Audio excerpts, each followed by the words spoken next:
नमस्कार. नमस्कार. मग गेल्या वर्षी तुम्ही RPS कशाला फवारलं होतं? कापसाला कापसाला फवारलं होतं. बरं कसं राहिलं तुम्ही?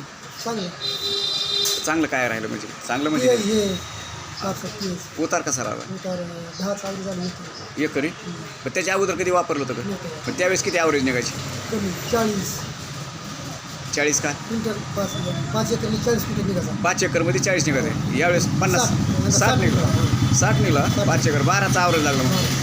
म्हणजे फरक जाणवतं का? मग कशाला म्हणतो? आता दरवर्षी हाणतो मी त्याच्यामुळे फरक जाणतो. किती वर्षापासून वापरता? 2 वर्ष झालं. 2 वर्षापासून. पहिला तुमच्याकडून नेल्यापासून एकदा वापरलं त्या टायमाला झाला 45. हां, पुन्हा अजून नेला झाला 60. 60 झाला. म्हणजे वाढतं आहे. वाढते झालं.